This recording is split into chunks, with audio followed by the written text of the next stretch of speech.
अगर आप क्लास 10 की कंप्लीट साइंस कुछ मिनट्स में फिनिश करना चाहते हो तो ये वीडियो आपके लिए। क्लास 10 साइंस में मार्क्स कमाने का रीजन वीक प्रिपरेशन नहीं होता, प्रॉब्लम होती है गलत अप्रोच की। बहुत सारे स्टूडेंट्स पूरा सिलेबस पढ़ लेते हैं लेकिन एग्जाम में आंसर कैसे लिखना है ये नहीं जानते। और सच बताऊं, अगर आपको कोई क्वेश्चन फुली नहीं भी आता तो भी आप उसे स्मार्ट तरीके से लिखकर मार्क्स ले सकते हो। आज मैं आपको बताऊंगा एनसीईआरटी के सारे 13 चैप्टर्स को कैसे अटेम्प्ट करें ताकि आप बोर्ड एग्जाम में 95% स्कोर कर पाओ। और मैं गारंटी देता हूँ ऐसी प्रैक्टिकल स्ट्रेटेजी आपको पूरे यूट्यूब पर कहीं नहीं मिलेगी। सिर्फ कुछ मिनट्स में आपको क्लास 10 साइंस का कंप्लीट आंसर राइटिंग ब्लूप्रिंट मिलने वाला है। इस वीडियो में हम कवर करेंगे हर चैप्टर से कैसे क्वेश्चंस आते हैं, एग्जामिनर क्या चेक करता है आपकी कॉपी के अंदर, आपको आंसर आता हो या फिर ना आता हो, परफेक्ट आंसर लिखने का एग्जैक्ट फॉर्मेट, स्टूडेंट्स की कॉमन मिस्टेक्स और टॉपर स्ट्रेटेजी जो मार्क्स सिक्योर करती है। अगर आपने अभी तक साइंस को सीरियसली नहीं लिया था तो नेक्स्ट कुछ मिनट्स में आपका पूरा गेम चेंज हो सकता है, क्योंकि मैं हर चैप्टर का एग्जाम ओरिएंटेड ब्रेक डाउन देने वाला हूँ, इसलिए वीडियो को लास्ट तक जरूर देखना। Welcome to Satyam Gupta class 9th and 10th। आप बस वीडियो को लाइक करके कुछ भी प्यारा सा कमेंट कर दो और कमेंट बॉक्स को साइड करके वीडियो को हाइप भी कर दो। Let's start the video. मेरे दोस्त, मुझे पता है ये वीडियो बहुत ही ज्यादा लेट आ रहा है, लेकिन अगर आपके पास थोड़ा सा भी टाइम है तो इसे लास्ट तक जरूर देखना। इसमें मैंने बहुत सारी वैल्यू ऐड की है। जल्दी से बात करते हैं chapter number 1 chemical reactions and equations. तो इस चैप्टर से कुछ इस तरह के क्वेश्चंस आते हैं। इस चैप्टर से आपको ये 6 टाइप के क्वेश्चंस मिल सकते हैं। कौन सा क्वेश्चन कितने मार्क्स दे सकता है आपको मैंने बता दिया है ब्रैकेट के अंदर। मैं एक एक क्वेश्चन को पढ़ने वाला नहीं हूँ क्योंकि वक्त काफी ज्यादा लग सकता है, इसलिए मैं बस आपको जल्दी जल्दी स्क्रीन में लिखा हुआ दिखाऊंगा और आप वीडियो को पॉज करके जल्दी से रीड आउट कर सकते हो। अब जल्दी से देखते हैं कि एग्जामिनर आपकी कॉपी में क्या क्या चेक करने वाला है। तो ये सारे पॉइंट्स एग्जामिनर आपकी कॉपी में देखने वाला है, तो आप मेक श्योर करना आपकी कॉपी में ये सारे मिस्टेक ना हो और ये सारी चीजें आप कवर करके जाओ ताकि एग्जामिनर की हिम्मत ना हो आपका एक भी मार्क्स काटने का। यार अब जल्दी से बात करते हैं परफेक्ट आंसर राइटिंग फॉर्मेट। तो केस 1 में कुछ ऐसे क्वेश्चंस आ सकते हैं, आइडेंटिफाई टाइप्स ऑफ रिएक्शन। तो इस टाइप के क्वेश्चन को आप कुछ इस तरह से सॉल्व कर सकते हो। केस 2 में कुछ बैलेंसिंग इक्वेशन जैसे क्वेश्चंस आ सकते हैं, तो यहाँ पे कुछ आप इस तरह से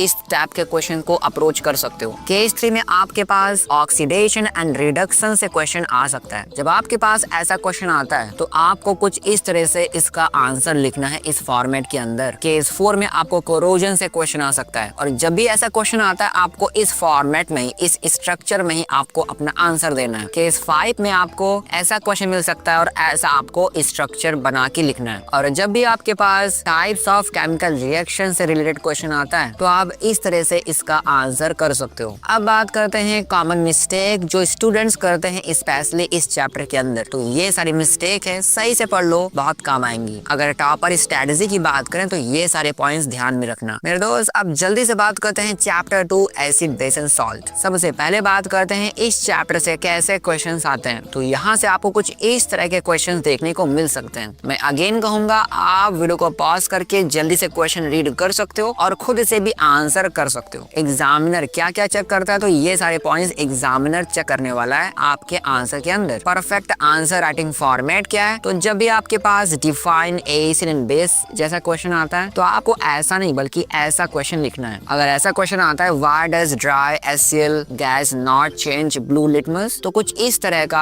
आप स्ट्रक्चर बना के लिख सकते हो। अगर क्वेश्चन आता है pH बेस्ड क्वेश्चन तो आपका आंसर कुछ ऐसा होगा। अगर आपके पास क्वेश्चन आता है केमिकल प्रॉपर्टीज से रिलेटेड देन आप इस तरह से उसको अप्रोच कर सकते हो। और जब भी आपके पास washing soda and baking soda से रिलेटेड क्वेश्चन आता है तो आप कुछ इस तरह से इसका आंसर कर सकते हो इस फॉर्मेट के अंदर। और याद रखो भैया, washing soda and baking soda बहुत ही ज्यादा इंपॉर्टेंट क्वेश्चन है। अगर आपके पास क्वेश्चन आता है importance of pH in everyday life, तो आपका आंसर कैसा होगा? आपका आंसर कुछ इस फॉर्मेट में होगा, इस स्ट्रक्चर में आपका आंसर होगा। यार अगर बात की जाए कॉमन मिस्टेक्स के बारे में जो स्टूडेंट्स स्पेशली इस चैप्टर के अंदर करते हैं तो ये सारे मिस्टेक हैं, आप मत करना। टॉपर स्ट्रेटजी की बात की जाए तो ये सारे पॉइंट्स आप ध्यान में रखना। मेरे दोस्त जल्दी से बात करते हैं chapter number 3 metals and non metals के बारे में। और इस चैप्टर के अंदर आपको कुछ इस टाइप के क्वेश्चन देखने को मिल जाएंगे। एग्जामिनर ये सारी चीजें आपकी कॉपी के अंदर चेक करने वाला है। परफेक्ट आंसर राइटिंग फॉर्मेट की बात की जाए तो जब भी आपके पास difference between metal and non metal की बात की जाए तो इस टाइप से आपको टेबल बना के आंसर लिखना है। अगर क्वेश्चन आता है केमिकल रिएक्शन ऑफ मेटल्स तो इस स्ट्रक्चर में आपको अपना आंसर देना है। अगर क्वेश्चन आता है रिएक्टिविटी सीरीज बेस्ड क्वेश्चन तो आपको इस स्ट्रक्चर में एग्जामिनर को हैरान करना है। और जब भी आपके पास आयनिक बॉन्ड फॉर्मेशन जैसे क्वेश्चन आते हैं तो करेक्ट अप्रोच आप अपनी स्क्रीन पर देख सकते हो। एक्सट्रैक्शन ऑफ मेटल्स ऐसा क्वेश्चन आता है तो करेक्ट फॉर्मेट ये है जिसे आपको फॉलो करना है। मेरे दोस्त जब भी आपके पास कोरोजन प्रिवेंशन से रिलेटेड क्वेश्चन आता है तो आपको कुछ इस स्ट्रक्चर में अपना आंसर करना है। स्टूडेंट्स की कुछ कॉमन मिस्टेक्स ये हैं और ये हैं कुछ टॉपर्स की स्ट्रेटेजी। अब जल्दी से बात करते हैं chapter number 4 carbon and it's compounds के बारे में। तो ये काफी ज्यादा इंपॉर्टेंट चैप्टर है और यहाँ से कुछ इस टाइप के क्वेश्चन आपको देखने को मिल जाएंगे। एग्जामिनर ये सारी चीजें आपकी कॉपी के अंदर चेक करने वाला है, तो ध्यान से। परफेक्ट आंसर राइटिंग फॉर्मेट क्या है? तो केस 1 में ऐसा क्वेश्चन हो सकता है why does carbon form covalent bonds. तो ऐसा क्वेश्चन आता है तो ये है करेक्ट स्ट्रक्चर। जब भी आपके पास कोवेलेंट बॉन्ड फॉर्मेशन आता है तो आप इस अप्रोच का यूज कर सकते हो। और जब भी आपके पास होमोलोगस सीरीज आती है तो फॉर्मेट ये रहने वाला है। फंक्शनल ग्रुप आइडेंटिफिकेशन अगर ऐसा क्वेश्चन आता है तो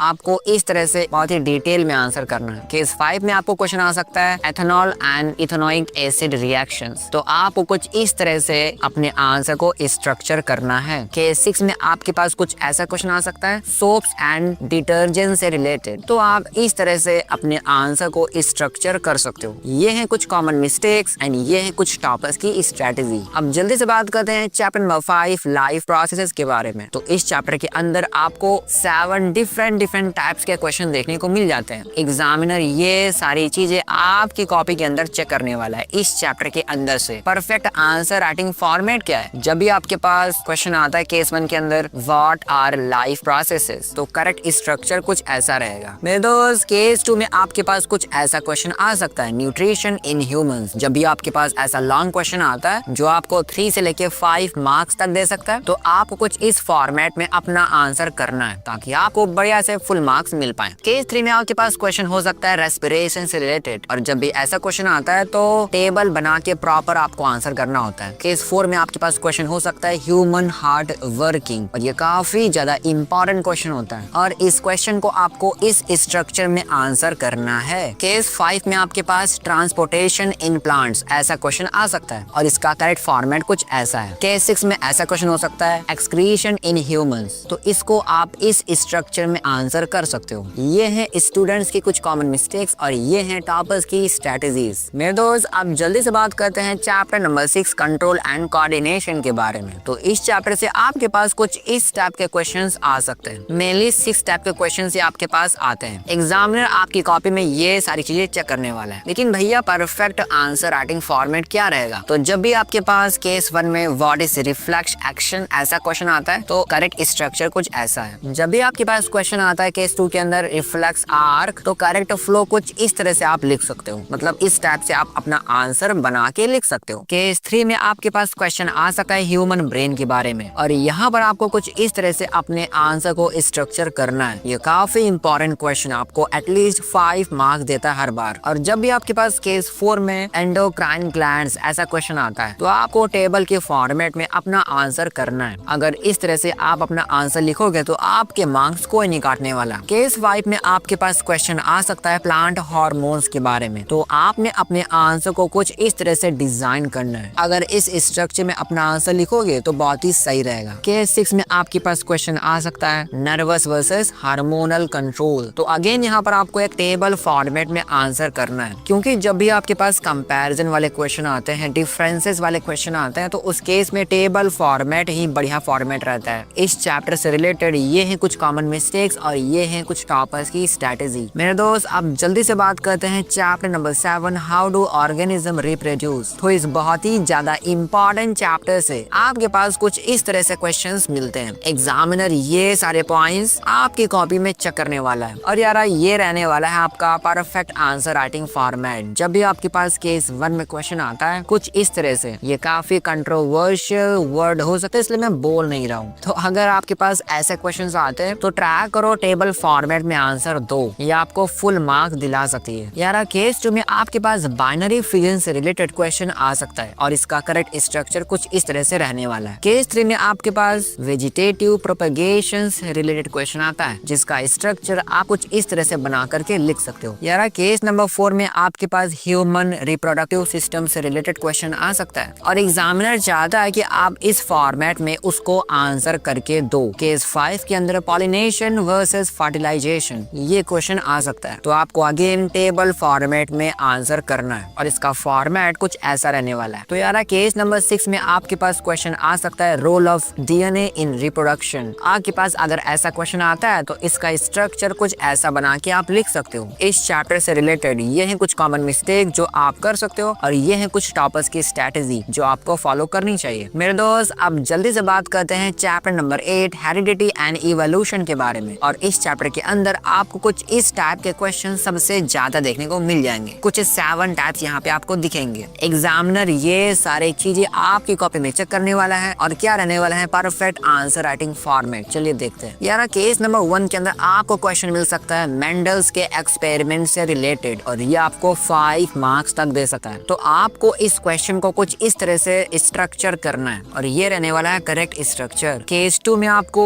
मोनो हाइब्रिड क्रॉस इससे रिलेटेड क्वेश्चन मिलेगा और ये रहने वाली है करेक्ट अप्रोच जब भी आपके सामने ऐसा क्वेश्चन आता है। तो यार केस 3 में आपके पास जेनोटाइप वर्सेस फिनोटाइप ऐसा क्वेश्चन देखने को मिलेगा और इसका आंसर भी आपको टेबल के फॉर्मेट में करना है। केस 4 में आपको मिल सकता है डोमिनेंट वर्सेस रेसेसिव ऐसा क्वेश्चन मिल सकता है, तो ये रहने वाला है इसका करेक्ट स्ट्रक्चर। केस नंबर 5 में एक्वायर्ड वर्सेस इनहेरिटेड ट्रेट्स ऐसा क्वेश्चन मिलेगा, तो आपको कुछ इस तरह से इसका आंसर कर देना है। यार केस नंबर 6 में आपको होमोलॉगस वर्सेस एनालॉगस ऑर्गन्स ऐसा क्वेश्चन देखने को मिलेगा और एग्जामिनर ये चाहता है कि आप कुछ इस तरह से उसका आंसर करके अपनी आंसर शीट में लिखो, तब जाके एग्जामिनर आपको फुल मार्क्स देने वाला है। केस नंबर 7 में आपको स्पेसिएशन ऐसा क्वेश्चन मिलेगा और इस क्वेश्चन का करेक्ट स्ट्रक्चर आपके सामने है, इसे सही से यूज कर लेना। ये है कुछ स्टूडेंट्स की कॉमन मिस्टेक इस चैप्टर के अंदर और ये है टॉपर्स की स्ट्रेटेजी जो आपको फॉलो करनी है इस चैप्टर के अंदर। मेरे दोस्त अब जल्दी से बात करते हैं chapter number 9 light reflection and refraction के बारे में। तो लाइट के अंदर आपको कुछ इस तरह से क्वेश्चन मिल सकते हैं, मेनली 6 टाइप के क्वेश्चन आपको मिल जाते हैं। एग्जामिनर ये सारी चीजें आपकी कॉपी में चेक करने वाला है और क्या रहने वाला है परफेक्ट आंसर राइटिंग। चलो देखते हैं। तो केस 1 में आपको मिल सकता है रे डायग्राम जो काफी इंपॉर्टेंट है और इसका करेक्ट अप्रोच आप अपनी स्क्रीन पर देख सकते हो। केस 2 में आपको मिरर लेंस फार्मूला न्यूमेरिकल ऐसे क्वेश्चन मिल जाएंगे, तो इसका करेक्ट स्ट्रक्चर आपके सामने है, सही से यूज करना भैया। केस 3 में आपको मैग्निफिकेशन ऐसा क्वेश्चन मिलेगा, तो आपको इस तरह से अपना आंसर लिखना है। केस 4 में आपको क्वेश्चन मिल सकता है साइन कन्वेंशन से रिलेटेड, तो एग्जामिनर चाहता है कुछ इस फॉर्मेट में आप आंसर करके दो और यही रहने वाला है करेक्ट स्ट्रक्चर। केस नंबर 5 में आपको रियल वर्सेस वर्चुअल इमेज ऐसा क्वेश्चन आ सकता है, तो इसको आपने आंसर करना है टेबल के फॉर्मेट में, तब जाके बढ़िया से मार्क्स आपको मिल पाएंगे। मैं इस वीडियो के अंदर बहुत सारे पॉइंट्स कवर कर रहा हूँ, लेकिन कुछ भी बोल करके और एक्सप्लेन करके नहीं बता रहा हूँ क्योंकि मेरे पास टाइम बहुत ही कम है, इसलिए आपको वीडियो पॉज करके सही से एक बार पढ़े जरूर लेना है। ये है कुछ कॉमन मिस्टेक जो आप इस चैप्टर में कर सकते हो और ये है टॉपर्स की स्ट्रेटेजी जो आपको फॉलो करनी है इस चैप्टर के अंदर। मेरे दोस्त अब रॉकेट की रफ्तार से बात करने वाले हम चैप्टर नंबर 10 जो कि है the human I and the colourful world. इस चैप्टर के अंदर आपको मेनली 7 टाइप्स के क्वेश्चन मिल जाते हैं और ये सारे पॉइंट्स एग्जामिनर आपकी कॉपी में चेक करने वाला है। तो चलो भैया आपको बताता हूँ perfect answer writing format. Case 1 में आपके पास क्वेश्चन आ सकता है स्ट्रक्चर ऑफ ह्यूमन आई, और अगर ऐसा क्वेश्चन आता है तो आपको कुछ इस स्ट्रक्चर में अपना आंसर लिखना है। केस 2 में आपके पास क्वेश्चन आ सकता है डिफेक्ट्स ऑफ विजन, और ध्यान से देख लो कैसा फॉर्मेट कैसा स्ट्रक्चर आपको बना करके लिखना है। केस नंबर 3 में आपको पावर ऑफ एकोमोडेशन ऐसा क्वेश्चन आ सकता है और ये रहने वाला है इसका करेक्ट स्ट्रक्चर। केस 4 में आपको क्वेश्चन मिल सकता है डिस्पर्सन ऑफ लाइट के बारे में, तो ये रहने वाला है इसका करेक्ट स्ट्रक्चर और यहाँ पर कीवर्ड होने वाला है विबग्योर। केस नंबर 5 में आपको एटमॉस्फेयर रिफ्रैक्शन के बारे में क्वेश्चन आ सकता है, तो ये रहने वाला है इसका करेक्ट फॉर्मेट। केस नंबर 6 में आपको स्मॉल न्यूमेरिकल्स मिल सकते हैं पावर ऑफ लेंस के ऊपर, तो ये रहने वाला है करेक्ट फॉर्मेट जिसे आप यूज करके न्यूमेरिकल्स को बाय बाय कर सकते हो। ये है कुछ कॉमन मिस्टेक जो आपको नहीं करनी और ये है कुछ टॉपर्स की स्ट्रेटेजी जो आपको फॉलो करनी है। मेरे दोस्त अब हम बात करते हैं जल्दी से चैप्टर 11 के बारे में जो कि है इलेक्ट्रिसिटी, और यहाँ से मोस्टली इस टाइप के क्वेश्चन आपको देखने को मिल जाते हैं। एग्जामिनर आपकी कॉपी में ये सारी चीजें चेक करने वाला है, तो ध्यान से रहना। अब जल्दी से देखते हैं परफेक्ट आंसर राइटिंग फॉर्मेट। तो केस 1 में आपको ओम्स लॉ मिल सकता है, तो इसका करेक्ट स्ट्रक्चर कुछ ऐसा है। केस 2 में आपको न्यूमेरिकल्स मिल सकते हैं, तो आपको इस फॉर्मेट में अपने आंसर को करना है। केस 3 में आपको सीरीज कॉम्बिनेशन मिल सकता है, तो आपको कुछ इस तरह से अपना आंसर लिखना है। केस 4 में आपको पैरेलल कॉम्बिनेशन मिल सकता है, तो अगेन आपको इस फॉर्मेट में अपना आंसर करना है। केस 5 में आपको इलेक्ट्रिक पावर से रिलेटेड क्वेश्चन मिल सकता है और यहाँ पे आपको कुछ इस तरह से अपना आंसर प्यार से लिख देना है। केस 6 में आपको हीटिंग इफेक्ट इस टॉपिक से क्वेश्चन आते हैं, तो आप अपने आंसर में ये सारी चीजें ध्यान से लिखना और आपका आंसर परफेक्ट बन जाएगा। यार ये है कुछ कॉमन मिस्टेक जो आपको इस चैप्टर के अंदर नहीं करनी, और ये है कुछ टॉपर्स की स्ट्रेटेजी जो आपको करनी है यूज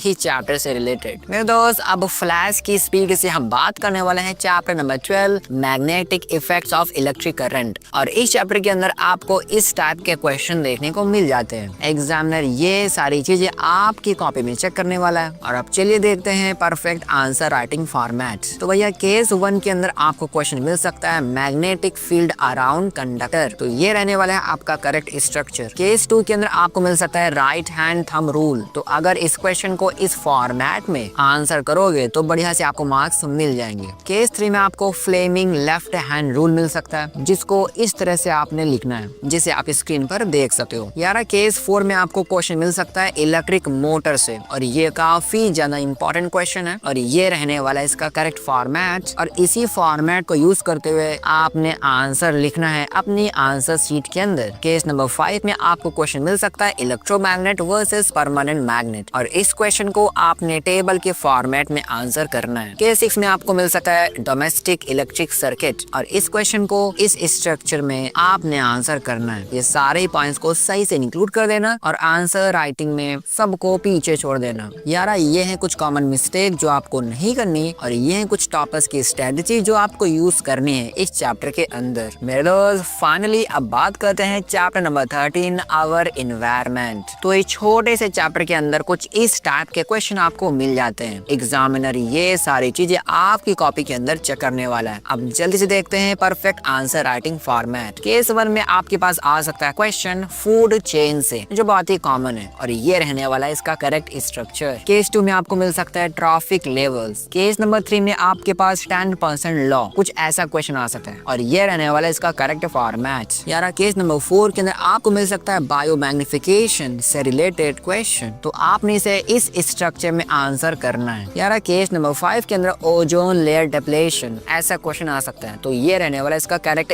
स्ट्रक्चर। यार केस नंबर 6 के अंदर आपको क्वेश्चन मिल सकता है रोल ऑफ डीकम्पोजर्स, तो जब भी ऐसा क्वेश्चन आता है तो आपने कुछ इस स्ट्रक्चर में आंसर कर देना है। ये कुछ कॉमन मिस्टेक जो आपको नहीं करनी इस चैप्टर के अंदर, और ये कुछ टॉपर स्ट्रेटजीज जो आपको फॉलो करनी है इस चैप्टर के अंदर। मेरे दोस्त, मुझे पता है ये वीडियो आप अपने एग्जाम के बिल्कुल एंड पॉइंट पे देख रहे हो। आपका एग्जाम बस स्टार्ट होने ही वाला है। मैंने ट्राई किया है कि आप कुछ ही मिनट्स में साइंस के सारे 13 चैप्टर्स कंप्लीट कर लो। यार मेरी तरफ से आपको एग्जाम्स के लिए ऑल दी बेस्ट। मेरी बेस्ट विशेष आपके साथ हमेशा रहेंगी, और मुझे पूरा भरोसा है कि आप कर लोगे। You can do it. ये एग्जाम आपकी लाइफ का बेस्ट एग्जाम होने वाला है। Again all the best guys. At the and I would say if you find this video helpful then don't forget to like it and share this with one of your friends if possible. And after exam, you can watch my other videos by clicking on the screen. I will meet in that video. Till then, bye bye bye.